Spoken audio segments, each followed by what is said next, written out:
Dragi sobratje, salezijanci, gospod inšpektor, dragi člani salezijanske družine, dragi bratje in sestre, dragi romarji. V teh dneh velikonočnega časa se v Božji besedi, ki jo prebiramo in premišljujemo, srečujemo z apostoli. Apostoli so se skrivali, Jezusa so aretirali. Veliki duhovniki so ga križali in s tem želeli pokazati svojo avtoriteto in hkrati sporočiti vsem, ki mislijo drugače kot oni, naj se ne igrajo s svojim življenjem. In Jezusovi učenci so to sporočilo razumeli zelo jasno. Tisti petek, ki mu v izročilu pravimo veliki, si naveden od učencev ni upal Jezusa spremljati, razen Janeza, Marije in nekaj najožjih pravih prijateljev. Morda ima kdo še v spominu april leta 2005. Smrt papeža svetega Janeza Pavla II. Takrat smo se spraševali, kaj bo pa sedaj. Po 27 letih papeževanja, karizmatičnega in velikega papeža, je sedež svetega Petra izpraznjen. Kakšen in kdo bo njegov naslednik? Kakšna bo podoba cerkve pod novim papežem?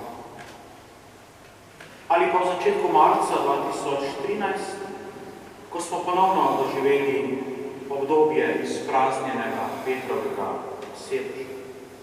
Papež Benedikt XVI je odstopil.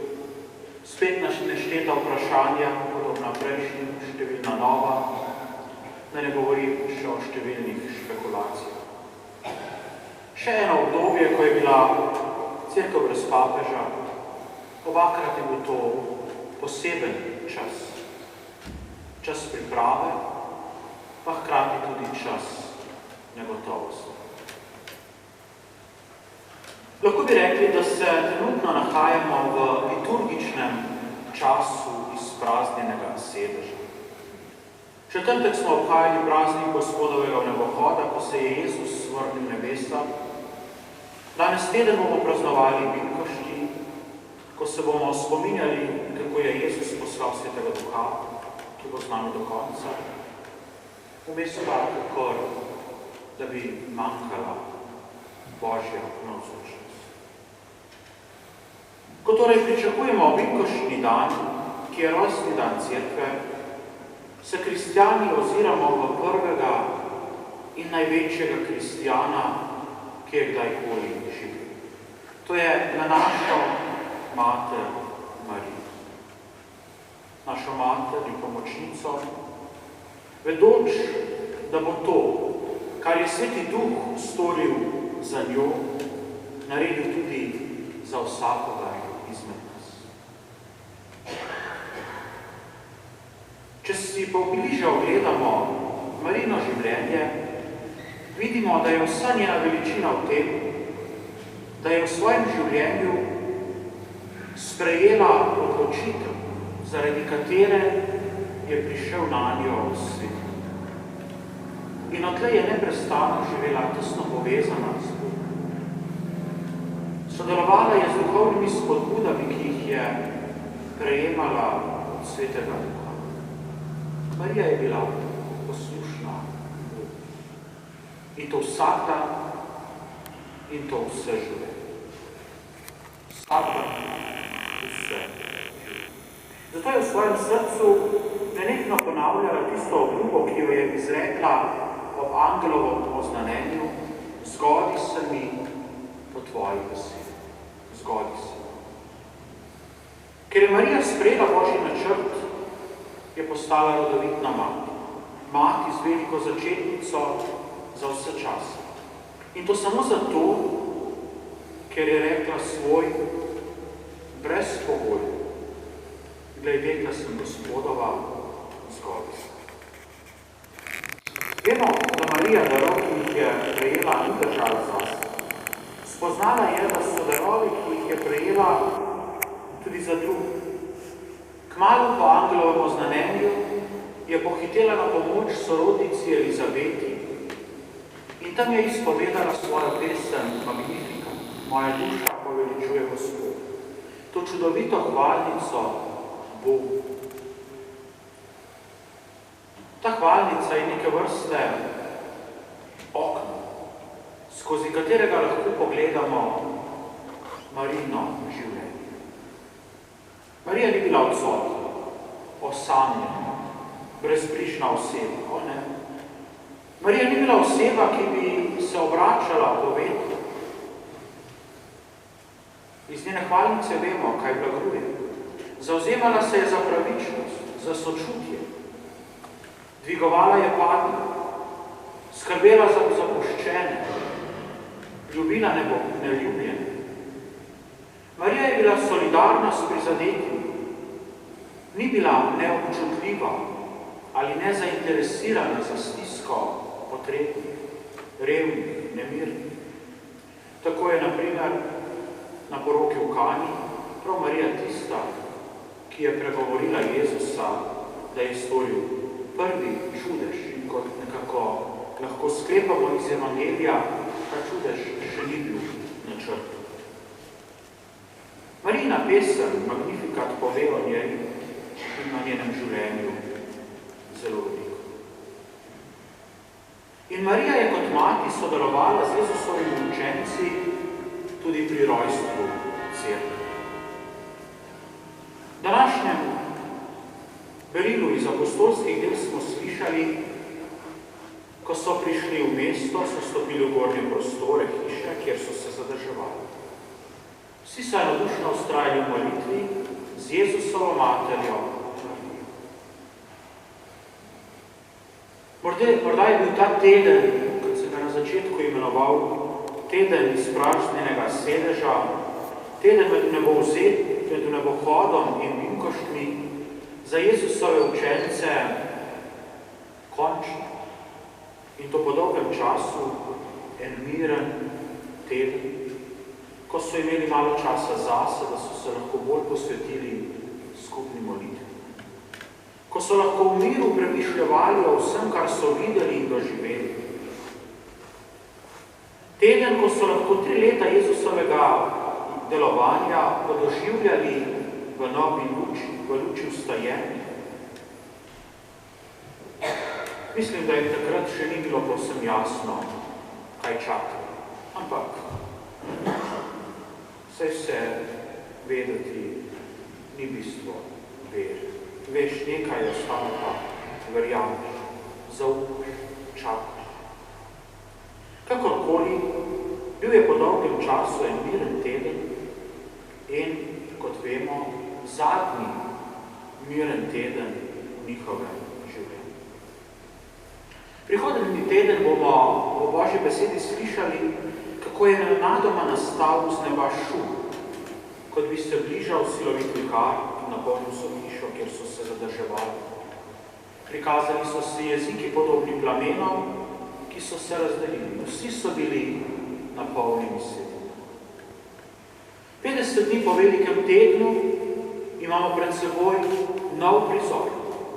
Ti isti učenci oznanjajo Jezusa v templju, na kraju, kjer bi jih prav zlahka videli Jezusovi morilci. Ne morete uničiti Božjega življenja, govorijo. Jezusa niste mogli zadržati v grobu, ampak je premagal smrt. Še več, večno življenje je dal vsem, ki vam verijo. Apostoli, ki so se nekoč tako zelo bali trpljenja in smrti, se kar naenkrat ne menijo več za to. Še celo več. Njihova lastna smrt se jim zdi malenkost v primerjavi življenja, ki jim ga je dal Jezus. In ljudje so jih poslušali, pa ne samo poslušali. Ljudje so se jim pridruževali.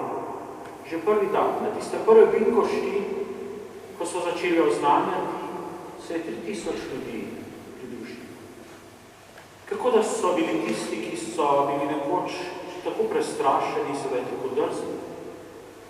Kako to, da je bila 3000 glava množica pripravljena tvegati svoje življenje in se pridružiti Jezusovi cerkvi?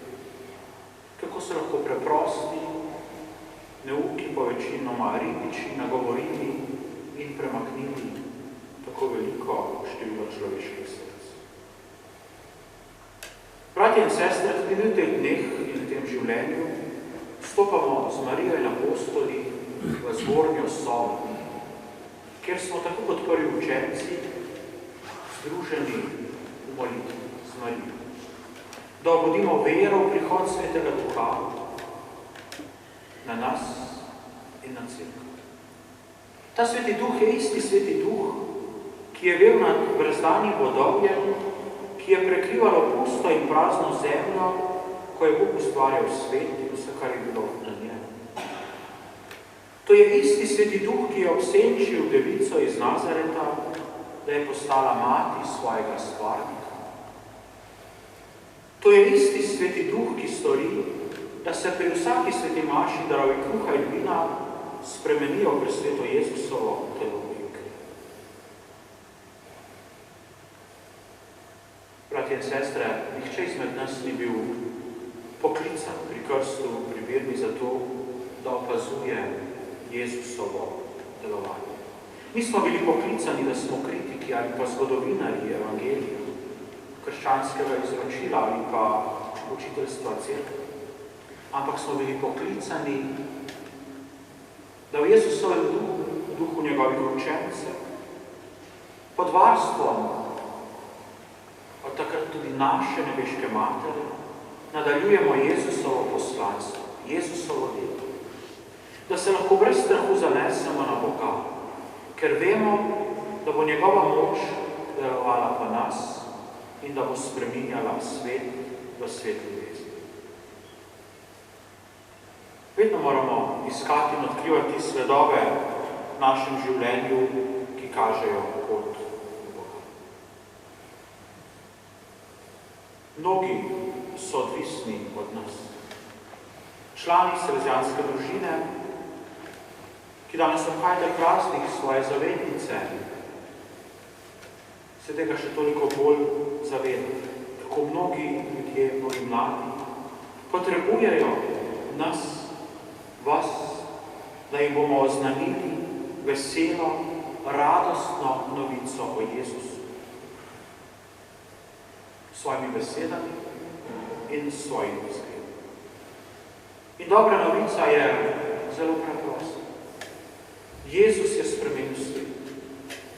Življenje je zato lepo, oziroma še bolje, življenje je zato vredno živeti.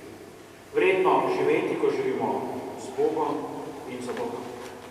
Z Bogom, ki ga jaz kot kristjan, kot duhovnik, kot redovnik poznam. Vsaj nekoliko poznam, vsaj malo poznam, ali pa vsaj se ga trudim spoznati. Ne vemo, koliko dni imamo še pred seboj. Vsak dan, ki nam ostane, mora biti namenjen temu, da se po Marijinem zgledu, pod Marijinim varstvom podamo na pot in svojim življenjem, svojim besedami pričujemo, da je Jezus živ in da je med nami.